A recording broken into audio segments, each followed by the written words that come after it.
Everyday English Stories. Hello and welcome to Everyday English Stories, your new favorite place for learning real, practical, and conversational English.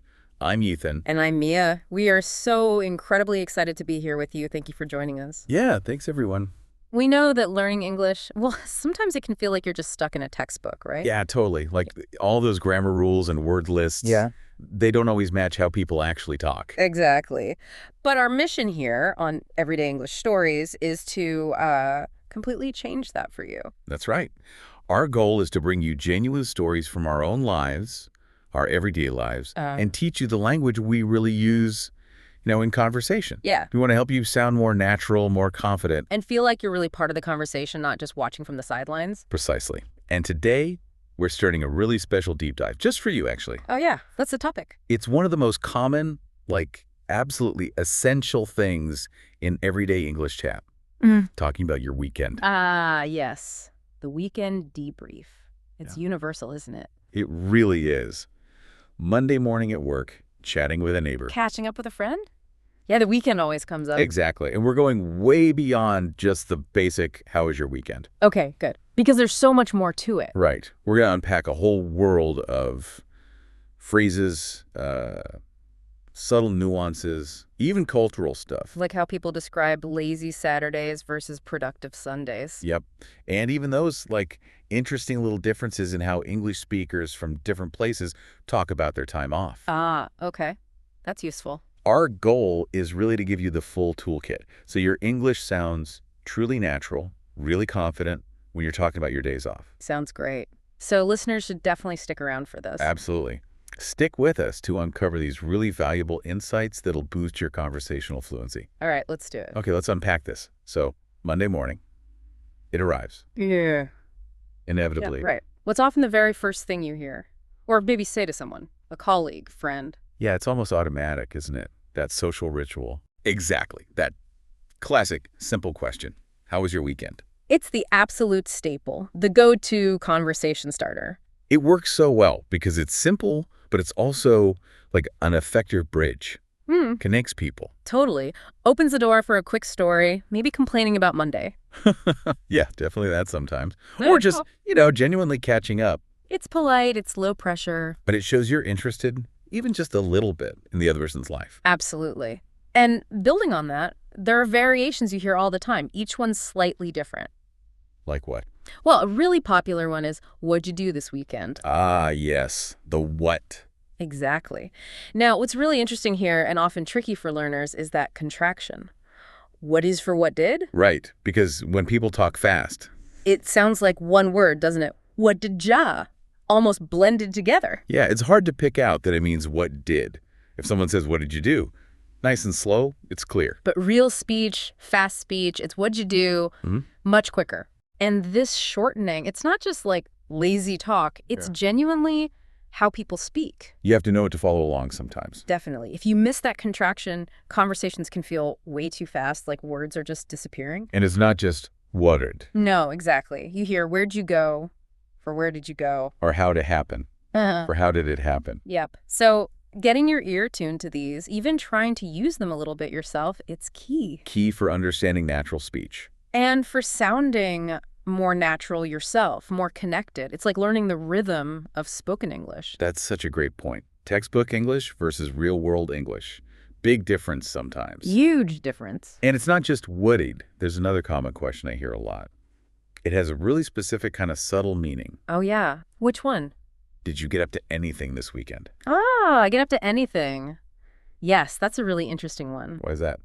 Because basically, get up to just means do, right? Yeah, so it's asking, did you do anything? Pretty much. But here's the nuance, the bigger picture of how it's actually used. Okay. It's almost always used in the negative form. Or when you kind of expect the answer to be, well, nothing much. Really? Like how? Well, the most common answer you'll hear is, nah, I didn't get up to much. Meaning nothing special happened. Exactly. Or, no, didn't get up to anything exciting. It's sort of an idiomatic way to signal a relaxed weekend, maybe unproductive. Just a normal, quiet weekend. Right. It implies that. It's actually pretty rare, almost sounds a bit off, to say I got up to a lot. You wouldn't say that. Not usually. A native speaker would almost always say, I did a lot, or I was really busy, if they had an active weekend. Gotcha. So get up to often hints at a lack of major activity. Yeah, or maybe just, casual stuff. Sometimes even a little bit of minor mischief, but usually just laid back. Okay, that's a really useful distinction. Makes your English sound more authentic. It does. It's one of those subtle things, like a little linguistic wink. Ah, I like that. Okay, so that covers the Monday morning check-in. But what about Fridays? Friday afternoons. The mood definitely shifts. Doesn't it just, everyone's buzzing, ready to escape. What's the chatter then? Well, the questions change focus. It's all about anticipation. Looking ahead? Exactly. So you'll hear, do you have any plans for the weekend? A lot. Or even shorter, right? Just any plans for the weekend? Yep, super common. And it's not just being polite usually. People are genuinely curious. Sharing that pre-weekend buzz. Right, maybe getting ideas from each other. Oh, you're going hiking, cool. Answers can be anything from, nah, just chilling, to, yeah, big party. Exactly. And here's where it gets really interesting. There's one phrase that just perfectly sums up that Friday feeling. Oh, I know what you're going to say. Go on. TGIF. Yes, TGIF. For anyone listening who hasn't heard it, it stands for Thank Goodness It's Friday. Or sometimes, thank God it's Friday. Right, both work. My sister and I actually have this little thing. We text each other TGIF every Friday afternoon, every single week. That's cute. It's like a mini celebration. It is just that shared moment of, yes, we made it. Work's over. Relaxation is here. It's more than just letters, isn't it? It's a whole mood, a cultural thing. Totally. Think about it all week. You're tied to schedules, deadlines. Responsibility. Then Friday afternoon hits, and there's this collective sigh of relief. TGIF just captures that. The feeling of freedom, 2 whole days to unwind, do your own thing. Or do absolutely nothing at all. Exactly. You see it everywhere, right? Social media, office chat. Cafe signs sometimes? It's like the unofficial anthem for the end of the work week. Recharge time. It says a lot about how much we value our downtime. Definitely. A perfect example of language reflecting culture. And speaking of things everyone loves, another phrase that pops up a lot, especially around Fridays. Then guess. Something good. Very good. Long weekend. Ah, yes. The magical long weekend. Everyone loves those. They really do. For anyone wondering, a long weekend is just when the weekend is longer than the usual 2 days. Right, you get an extra day off. Usually because there's a public holiday on the Friday. So you get Friday, Saturday, Sunday off. Nice. Or the holiday's on Monday, giving you Saturday, Sunday, Monday. Also nice. Maybe even better, because you ease back into the week. Maybe. But either way, they're super popular. That extra day is a total game changer. Gives you time to actually do something, like a short trip. Exactly. Or visit family who live further away, or tackle a bigger project at home. Things you just can't squeeze into a regular 2-day weekend. Right. They feel like mini vacations, a proper chance to recharge, explore a bit. Without burning through your actual vacation days. Precisely. Just mentioning a long weekend is coming up can make someone's day. It really sparks joy, doesn't it? That feeling of waking up Sunday and knowing you still have Monday off. Pure bliss. And because everyone loves them, they often lead to lots of plans, travel, BBQs, gatherings. Creates a real buzz. Everyone loves a long weekend. No doubt about it. So, okay, we've covered the questions, Monday morning regrets, Friday excitement, but now the core of it. How do we actually answer those questions? What do we say we did? Right. The activities themselves. Let's dive into the common stuff and the phrases we use, because let's face it, not every weekend is like climbing Mount Everest. Definitely not. Sometimes it's the opposite. Sometimes it's about serious relaxation. Which brings us to a very modern way to relax, binge watching. And its close cousin, the couch potato. Ah, yes, the siren call of Netflix. Tell me about it. Just last weekend, I was wiped out. Long week. I actually had this ambitious plan to clean my entire apartment on Saturday. You know how it is. The intention is always there. Right. But then my friend mentioned this new K-drama, The Quiet Garden, said it was amazing. Oh boy, famous last words. Seriously, I thought, okay, just one episode. Next thing I know, it's like 3 a.m. Sunday morning, and I've watched the entire first season, nonstop. Whoa, you really went for it. I did. So yeah, my Saturday was basically one long binge-watching session. Don't recommend it for sleep hygiene, but for pure escape. Perfect. Time just vanished. I totally get that feeling. When a show grabs you, you're just gone. No sense of time, responsibilities. just the screen. Exactly. That's binge watching in a nutshell. Watching loads of episodes, usually a whole season or a big chunk, one after another. No breaks. Pretty much. It's casual, very now. And yeah, usually for TV shows, not really movies. Though you could binge a movie series, I guess. So you'd say, I spent Saturday binge watching Stranger Things. Yep. Or I need to binge watch the last few episodes before the finale. It implies that dedicated, focused viewing. And if you do that a lot. You might become a couch potato. Huh. Love that term. It's funny, right? A bit self-deprecating. Someone who spends a lot of time just being lazy on the couch, usually watching TV. Last night, I was a total couch potato and binge-watched documentaries. Perfect example. And what's interesting is the word binge itself, it's broader than just TV. How so? It means doing too much of something, excessively, continuously. Like, you can binge on food after a diet. Ah, right. Eating a lot without stopping. Or binge on a video game, playing for hours. It implies that excessive, maybe slightly out of control consumption or activity. That's a really good point. Binge applies more widely. Okay, so after all that intense binge watching, Yeah. one tends to get hungry, right? Maybe even starving, as you said earlier. Yeah, absolutely. Ravenous. Which leads us nicely into socializing and food. Phrases like grab a bite and hang out. So after the K-drama epic. I was so hungry, Yeah. hadn't eaten all day, totally lost track. Oh, wow. So I called my friend, basically yelled, "I'm starving, let's grab a bite now." Huh. Urgent need for food. Totally. We decided to check out this new Korean place downtown everyone was talking about. That's it good? It was amazing. Really cozy inside, warm lights, nice wooden tables, and the smell. Incredible. What did you have? We got bibimbap, the mixed rice bowl, Love bibimbap. and kimchi pancakes, super crispy, and some spicy tteokbokki, those rice cakes. Oh, the best. Sounds delicious. It really was. We ended up sitting there for ages, just eating and catching up. Perfect end to my isolation. That sounds perfect. And grab a bite, such a useful phrase. You hear it constantly. It's super informal, just means get something to eat. Usually quick, casual, not like a big fancy dinner. Right, like, want to grab a bite after work? Exactly. Yeah. Or let's grab a bite before the movie. Or even just going to grab a quick bite at the food court. Very flexible. It really is, and it fits well with what you did, Ray. You mentioned you were more active. Yeah, my weekend involved actual movement. On Sunday, the weather was gorgeous, so I went to the park to hang out with some friends. Nice. Just chilling in the park. Pretty much. Found a spot under a big tree, just chatted for hours, talked about everything, work, movies, books, just catching up. Sounds lovely. Relaxing. It was. Then afterwards, we walked over to this new coffee shop nearby, got iced coffees, kept talking. Perfect Sunday afternoon. Definitely. And hang out with friends. Probably one of the most essential phrases for social stuff. It just means spending time together casually, relaxed, no big agenda, just enjoying the company. Like, we're just hanging out at my place tonight. Exactly. Or, I love hanging out at the beach. Works with family, too. Going to hang out with my parents this evening? Low-key, comfortable. And you mentioned catching up in the park. That's key, too, isn't it? Especially if you haven't seen someone for a bit. Right. That raises a good point. When you haven't seen someone in a while, you specifically catch up with them. It means finding out what's new in their life, right? Exactly. Bridging that gap. Yeah. Sharing updates since you last saw each other.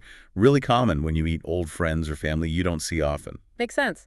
And beyond just hanging out or catching up, people also just meet up with friends or family. Which is maybe a bit more general, like arranging to see someone. Yeah, often implies a plan, even a casual one. Let's meet up for coffee. Gotcha. And another classic weekend social thing, especially in summer. Oh, gotta be a BBQ. Yes, a barbecue. Outdoor cooking, grilling. Friends, family, food.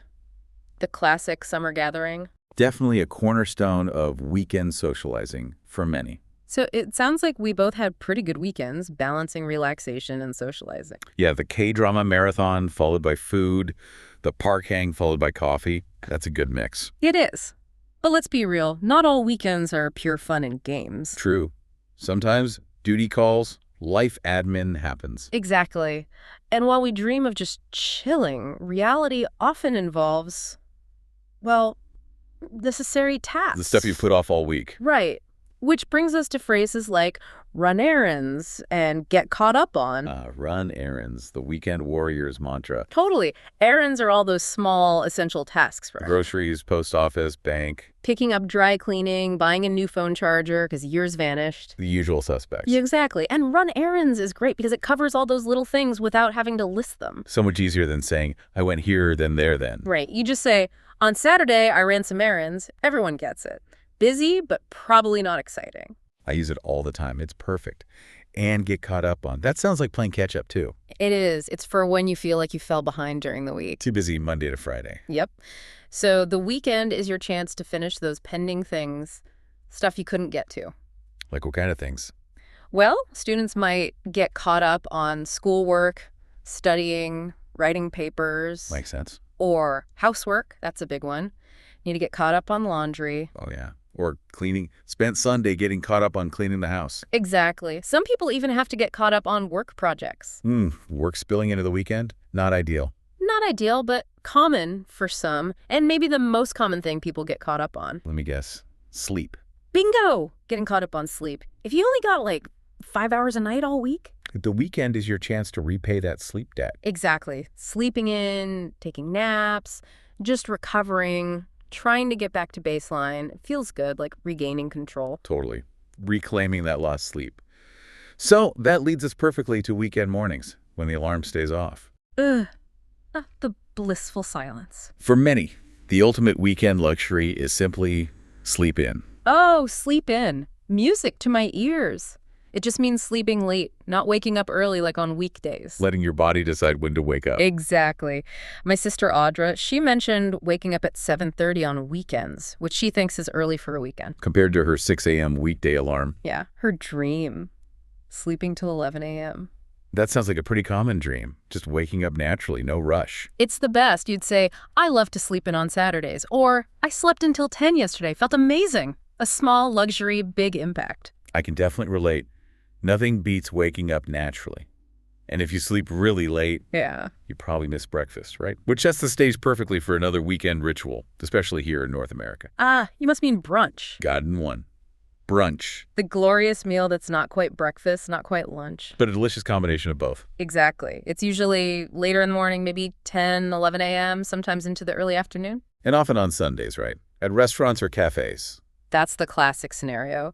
And it's usually more elaborate than a quick weekday breakfast. Pancakes, eggs Benedict, maybe salads, sandwiches. Mimosas. Can't forget the brunch cocktails. But it's more than just food, isn't it? It's social. Totally. Leisurely. A way to hang out with friends or family on a weekend morning. Like your sister Audra and her friend Lou, going out for brunch every Sunday. Yeah, exploring different places, trying new foods. So you'd say, had brunch with my family on Sunday. Perfect. It captures that relaxed, social vibe, pairs perfectly with sleeping in. Definitely. Now, connecting this all back, you mentioned something important earlier about subtle differences. Yes, the regional variations. If we connect this to the bigger picture, it's good to be aware of them. Especially with prepositions for weekend. Right. So in British English, you'll often hear at the weekend. What are you doing at the weekend?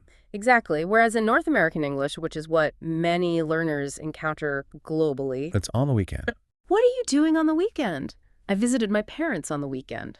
Both are correct, just depends where you are. Precisely. Knowing that little difference can help you tune your ear and maybe even adjust how you speak to sound more local, it shows how English varies. That's a great tip. So just to quickly recap the amazing phrases we've armed everyone with today. Let's do it. We had binge watching for those TV deep dives. And becoming a couch potato. Grab a bite for quick casual food. Hang out with friends for relaxed socializing. And catch up for reconnecting. Then the productive side. Run errands for life admin. And get caught up on things like work, chores, or sleep. And the weekend joys. Sleep in for extra rest. And brunch for that lovely late morning meal. Plus the Friday excitement of TGIF. The dream of a long weekend. And that common Monday question, did you get up to anything? These really are the building blocks for talking about your weekend naturally. Absolutely. They let you express your actual experiences. For sure. And the best way to make these phrases stick. Practice. Definitely practice. We really encourage you right now, think about your last weekend. What did you actually do? Try to use, say, 2 or 3 of these phrases we talked about today to describe it. And don't just think it. Say it out loud. Yes. Describe who you hung out with, if you ran errands, if you slept in. The more you say them, the more natural they'll feel in real conversations. Moving from just knowing them to actually using them confidently. That's the goal. So here's a thought to leave you with. Knowing all these ways to talk about your weekend, making you sound more specific, more natural, what unexpected thing could you now describe about your weekend that sounds totally like you, maybe something you never mentioned before because you didn't have the right words? Ooh, interesting question. Food for thought. That's all the time we have for today's deep dive on everyday English stories. We really hope this helps you feel more confident in your daily chats. Yeah, absolutely. And before we wrap up, we wanted to do something a little extra, specifically for our Japanese listeners who might be at a beginner or intermediate level. Oh, great idea. We'll quickly go over some of the key English phrases from today, again, just to explain the meaning and nuance really clearly in simple English. No translation, just explaining the English idea. Perfect. Go for it. Okay, first, binge-watching. This means to watch many episodes of a TV show, one right after the other, without stopping. You watch continuously, maybe for hours, because it's very interesting. Got it. Next. Grab bite. This phrase means to get something quick and casual to eat. It's usually not a big fancy meal, just simple, quick food when you're hungry. Makes sense. Then hang out. This means to spend time with friends or family in a relaxed, informal way. Just enjoying time together, no strict plan. Casual time together. Exactly. Yeah. Next, get caught up on. This means you finish tasks or activities that you were behind on, things like homework, housework, maybe even sleep that you didn't have time for during the busy week. Right, finishing things. And sleep in. This just means to sleep later in the morning than usual. You don't wake up early. It's something many people enjoy on weekends. The opposite of an early start. Right. And finally, TGIF. This is a very common short phrase. It means, thank goodness it's Friday. It shows you're happy, the work week is over, and the weekend is here. A feeling of relief and joy. Great summaries. Hopefully that's helpful. And looking ahead, next week, we're launching our next playlist. Ooh, excited. It's called Culture Corner, American Life Unpacked.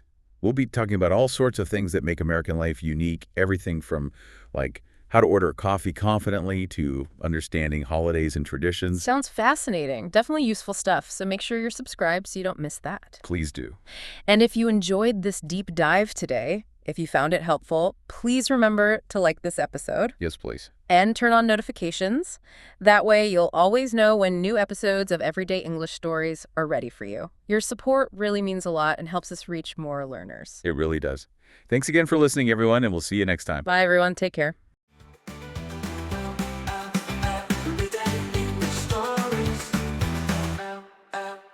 Everyday English stories.